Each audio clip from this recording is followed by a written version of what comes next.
안녕하세요. 오늘은 이스라엘 12지파에 대한 것입니다. 헤브리즘이라는 것은 이스라엘 민족이 하나님과의 언약이라는 전승에서 비롯된 것이라고 합니다. 그리고 히브리인이라는 말은 유프라테스 강을 건너온 자들의 뜻이라고도 합니다. 창세기 전체를 보면 1장에서 2장까지는 하나님의 천지 창조와 인간 창조를 말하고 3장에서 5장까지는 인간의 범죄와 타락 때문에 에덴으로부터 추방당함을 말합니다. 6장에서 9장까지는 인간의 타락 때문에 홍수의 심판을 말하고 10장에서 11장까지는 바벨탑 사건으로 인류가 흩어지는 장면을 말합니다. 그리고 12장에서 50장까지는 택함의 시작인 이스라엘 민족의 시작을 말하고 있습니다. 그러나 1장에서 11장까지는 인류의 시작을 말하기 때문에 모든 민족, 모든 인류가 해당된다는 사실입니다. 하나님은 천지를 창조하심으로써 그 피조물을 통해 하나님의 존재를 드러내십니다. 그리고 창조하신 세계를 섬세하게 통치하십니다. 창세기 3장은 사탄의 간교로 죄가 들어와 인간이 타락하기 전 인간과 하나님과의 관계는 하나님의 창조의 목적대로 그대로 흠도 없는 정결한 사랑이었습니다. 창세기 1장 31절에 보면은 하나님이 손수 만드신 모든 것을 보시니 보시기에 좋았다고 하셨습니다. 그렇게 좋은 하나님의 창조하신 세계가 아담 한 사람의 불순종으로 인해 그 죄로 인해 모든 관계가 파괴됩니다. 하나님과의 깨어진 관계는 피조물인 자연과 이웃과 자아와의 관계도 깨어집니다. 그 결과로 인간은 죽음 아래 있게 됩니다. 그 죽음은 육체의 죽음과 영혼의 죽음입니다. 육체의 죽음은 육체적 생명의 기능이 없어지는 것이고 영혼의 죽음은 하나님과의 생명적 교제가 끊어지는 것입니다. 그렇게 하나님과의 관계가 깨어지면서 대신 죄가 들어와 인간을 다스리며 왕노릇하게 되었던 것입니다. 그러나 하나님께서는 창조의 목적에서 이탈한 인간이 겪게 되는 고통을 불쌍하게 여기시고 구원하실 계획을 가지십니다. 죄는 하나님께 불순종함이고 악은 죄가 구체적으로 나타난 결과입니다. 고대 나라들은 온갖 짐승과 심지어 말똥부리까지 신으로 섬기던 타락한 시대에 하나님께서는 아브라함이라는 한 사람을 택하셔서 구원의 역사의 새로운 전환점을 보여주십니다. 창세기 12장 2절에서 3절까지 보면 내가 너로 큰 민족이 되게 하고 너에게 복을 주어 내 이름을 떨치게 하고 너는 복의 근원이 될 것이다. 너를 축복하는 사람에게 내가 복을 베풀고 너를 저주하는 사람에게 내가 저주를 내릴 것이다. 땅에 사는 모든 민족이 너로 말미암아 복을 받을 것이다 라고 하나님께서 아브라함을 복의 근원으로 약속을 해주셨습니다. 그 첫째는 그의 후손이 가나안 땅을 차지하게 될 것이며 둘째는 그의 후손이 큰 민족이 될 것이라는 것이며 그리고 셋째는 그의 후손을 통하여 모든 민족이 축복을 받는다는 것입니다. 그렇게 부름받은 아브라함을 통해 손자인 야곱의 12아들로부터 70인의 가족이 이집트로 내려가 400년 동안 종살이를 하였는데 때가 되자 하나님께서는 모세를 지도자로 세워 출애굽을 시키십니다. 출애굽은 애굽의 통치를 벗어나 하나님의 통치를 받을 가나안 땅으로 들어가는 것입니다. 그렇게 이스라엘의 민족 역사와 족보는 아브라함으로부터 시작이 됩니다.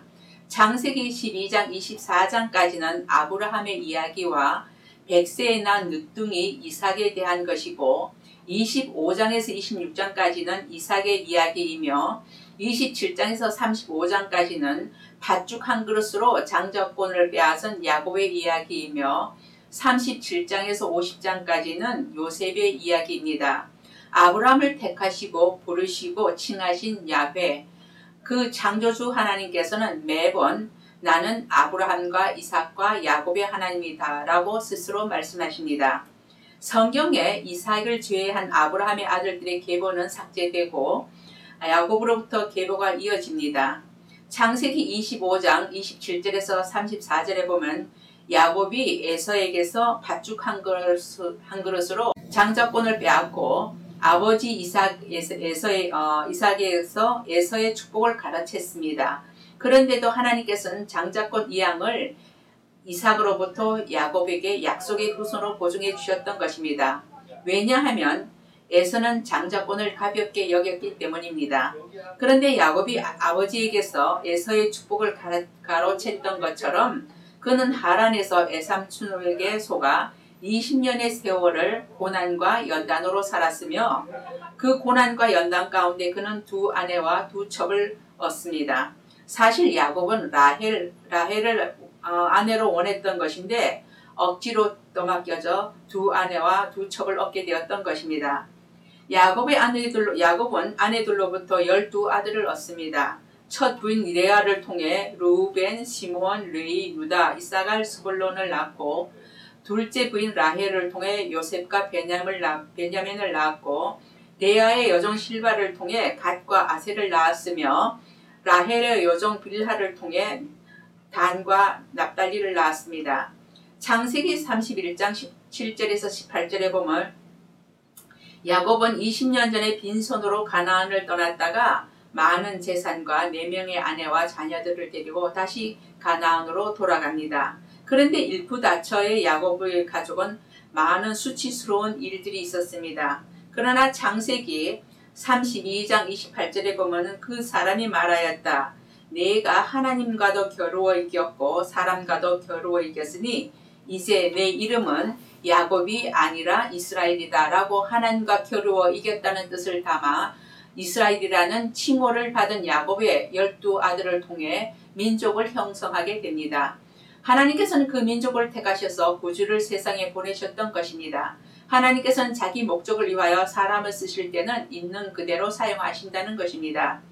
창세기 46장에서 50장까지는 야곱이 애굽으로부터 이주해 간 때부터 출애굽 때까지 430년의 세월이 흘렸던 것입니다.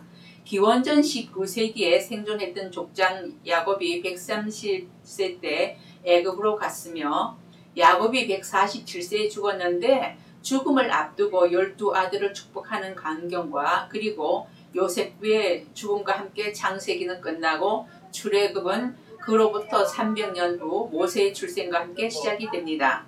출애굽기 1장 1절에서 13장 16절은 이스라엘 민족이 400년 동안 종로를 타던 애굽에서 출애굽한 사건을 말하며 출애굽은 사탄에게서 해방을 상징합니다. 13장 17절에서 18장 27절은 광야에 떠돌아다닌 세월을 말하며 광야 생활은 하나님 백성으로 훈련 과정을 말합니다. 19장 1절에서 24장 14절은 시내산에서 하나님과의 언약을 체결한 사건이며 언약은 하나님 백성으로 출발을 상징합니다.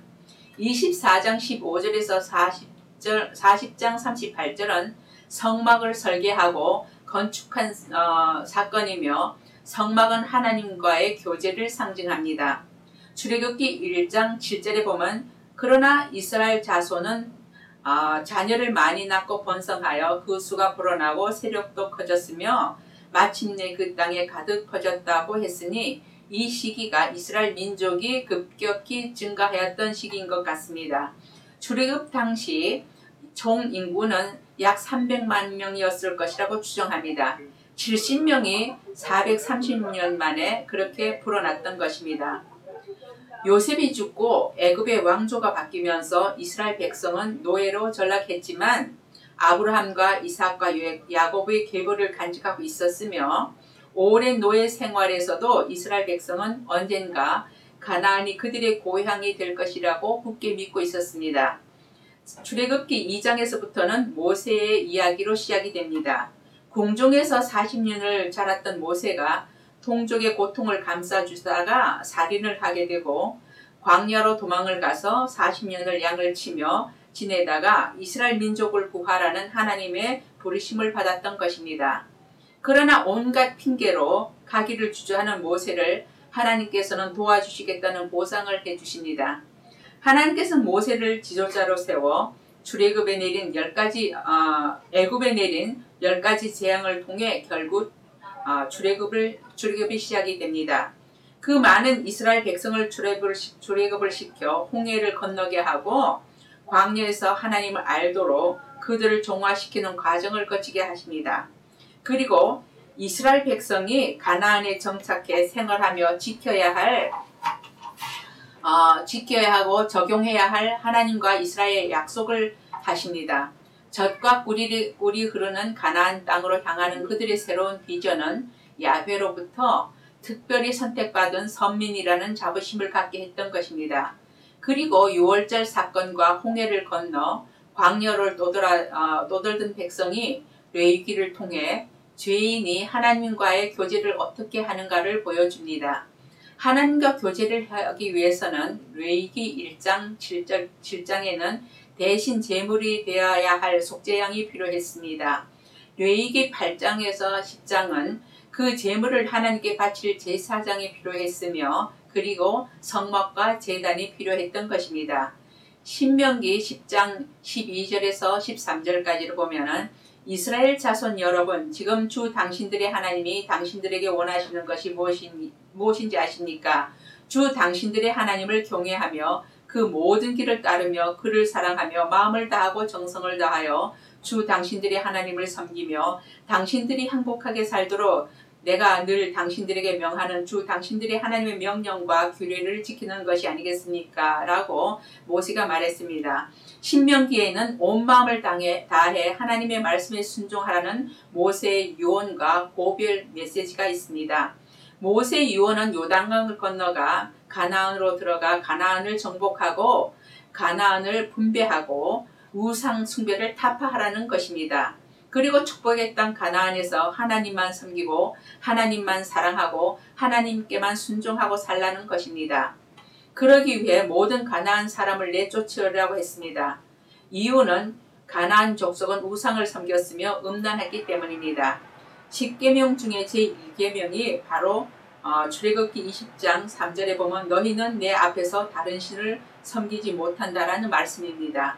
오직 여호와만을 섬기라 하고 그리고 모세는 세상을 떠납니다. 모세 대신 여호수아가 후계자가 되어 이스라엘 백성 12지파를 인도하여 가나안으로 들어가는 첫 관문인 여리고를 순종으로 무너뜨리고 가나안으로 들어갑니다. 가나안 정복 전쟁은 BC 1406년경에 시작되어 약 10년에서 약 15년 동안 계속되었던 것입니다. 이스라엘 백성은 정복 직후 또는 정복 전쟁이 진행될 때 각 지파별로 가나안 땅을 분배되었던 것입니다. 그 땅의 소유주가 아니라 땅을 장기 대여해주는 식으로 할당을 받았습니다. 그것은 땅의 원주인이신 하나님을 경외했기 때문이었습니다. 그 분할은 야곱이 축복한 내용과 일치했던 것입니다. 그리고 첫째 아들 루벤에 관한 것과 둘째 시몬과 셋째 레위에 대한 저주로 그들은 최악의 불모지 땅을 얻게 되었고 레위 지파는 땅조차 분배받지 못하게 됩니다. 그 땅의 분할에 대한 것은 여호수아 13장 8절에서 19장 21절에 있습니다. 그렇게 아브라함에게 약속하신 것을 여호수아를 통해 성취하십니다. 12지파 구분 도표를 참조하시기 바랍니다. 그런데 여호수아 13장 1절에서 6절과 사사기 3장 1절에서 3절까지에는 그들은 하나님께서 주신 가나안 땅에 입성해 각 지파들이 배정된 지역을 정착을 시도할 때 가나안족, 모압족, 암몬족, 블레셋족의 저항 때문에 모든 가나안 사람을 내쫓지 않았습니다. 그로 인해 여호와 하나님만을 사랑하며 섬기고 하나님께만 순종해야 하는 택함받은 선민인 이스라엘 백성은 이방 종교 습관을 받아들여 우상을 섬겼던 것입니다. 여호수아 24장 14절에 보면 당신들은 이제 주님을 경외하면서 그를 성실하고 진실하게 섬기십시오. 그리고 여러분은 여러분의 조상이 강 저쪽의 메소포타미아와 이집트에서 섬기던 신들을 버리고 오직 주님만 섬기십시오. 라고 여호수아는 12지파에게 이방 나라의 우상을 섬기지 말고 하나님만을 섬기라고 당부를 합니다. 그리고 여호수아는 여호수아 24장 15절에서 이스라엘 백성에게 우상을 섬기든지 아니면 하나님을 섬기든지 결단하라고 하며 나와 나의 집안은 주님을 섬길 것입니다 라고 자신의 고백을 합니다. 믿음은 결단입니다. 하나님과 세상을 겸하여 섬길 수 없을 뿐더러 그런 것은 하나님께서 가증스럽게 여기신다는 것입니다. 여호수아가 이스라엘 12지파에게 믿음의 결단을 하도록 한 것과 같이 오늘날 믿음의 사람은 세상과 타협하지 않고 오직 주님을 경외하고 주님을 신실하게 섬기며 살겠다는 믿음의 고백과 결단을 해야 합니다. 감사합니다.